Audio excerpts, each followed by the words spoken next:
Olá pessoal, esse mês nós temos a honra de ter o nosso trabalho publicado nos Arquivos Brasileiros de Cardiologia, nosso trabalho intitulado Placa Aterosclerótica, Angiotomografia de Coronárias em Paciente com score de cálcio zero. A gente sabe que a doença arterial coronariana ainda é a principal causa de mortalidade no Brasil e no mundo, e a gente tem hoje várias ferramentas, né, diagnósticas para a detecção de doença arterial coronariana de forma não invasiva, sendo que dentre elas a mais acurada é hoje a angiotomografia de coronárias, né, principalmente pelo seu potencial de detecção de placas tanto obstrutivas quanto não obstrutivas, né. Por outro lado, a gente tem o score de cálcio, que é uma excelente ferramenta prognóstica, né. É uma ferramenta que detecta a calcificação das artérias coronarianas, né, e com isso consegue estimar o risco cardiovascular futuro, né.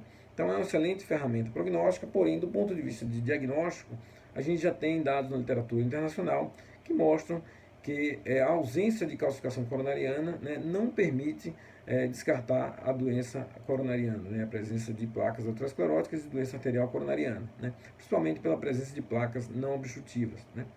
Então a gente já tem esse dado na literatura internacional, porém do ponto de vista nacional a gente não tem nenhum trabalho ainda que comprove esses dados em nosso perfil sociodemográfico. Então o objetivo do trabalho é justamente esse, né, do ponto de vista nacional, a gente tentar avaliar a frequência de placas ateroscleróticas, assim como o grau de obstrução dessas placas e os fatores de risco associados a elas em pacientes com score de cálcio zero encaminhado para angiotomografia de coronárias, né. É um estudo transversal, analítico prospectivo, né?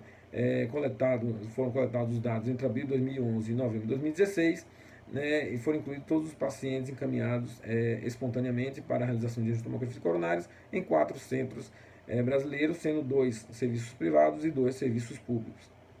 Foi realizado o score de cálcio, né, seguido da angiotomografia de coronária, onde se analisou a presença de placa em todos os vasos, né, e foi considerado lesão obstrutiva aqueles acima de 50%. Né.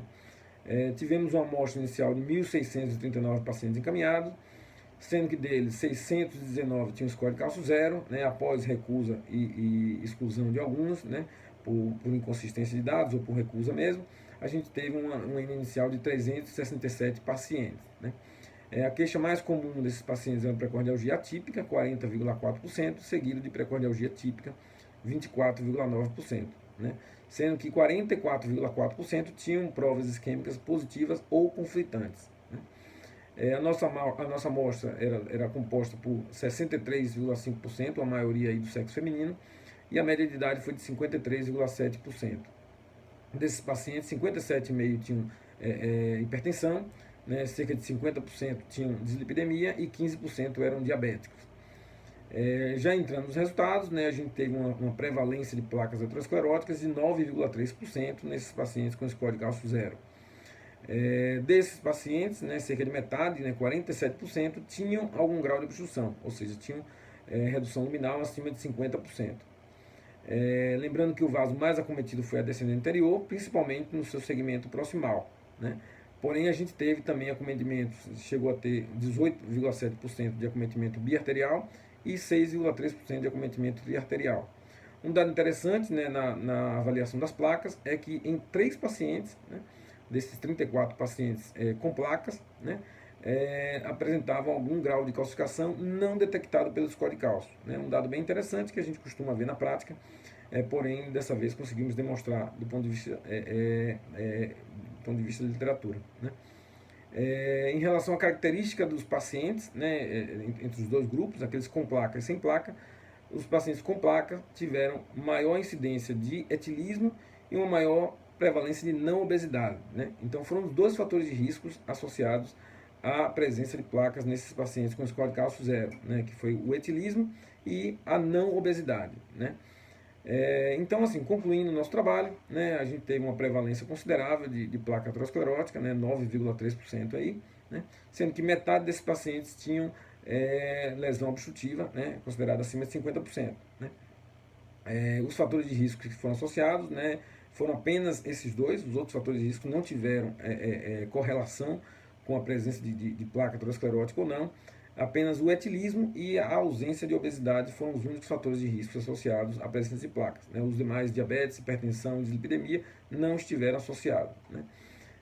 A gente faz no nosso trabalho, a gente traz uma discussão, né, onde a gente compara os dados com a literatura, mostrando que a gente está nossos dados são consistentes com a literatura internacional em termos de prevalência, e a gente faz também uma análise sobre esse achado, né, desses dois fatores de risco, né, o etilismo e a não obesidade. Né? Então vale a pena dar uma lida detalhada para a gente aprender um pouquinho sobre o porquê desses fatores que a gente achou aí. Né? Os fatores e as nossas limitações também. Né? E nossa perspectiva futura, né, é a gente continuar avaliando esses pacientes, a gente fazer um segmento desses pacientes para tentar avaliar o grau de eventos, né, o índice de eventos nesses pacientes, né, tanto revascularização quanto mortalidade e quanto infarto ou outros eventos nesses pacientes, né, que tiveram essas placas. Né. Então a gente vai prosseguir com esse trabalho, né, a gente vai ter a oportunidade de ter essa resposta no futuro, e até lá eu espero que vocês leiam e gostem do nosso trabalho atual. Tenham um bom dia.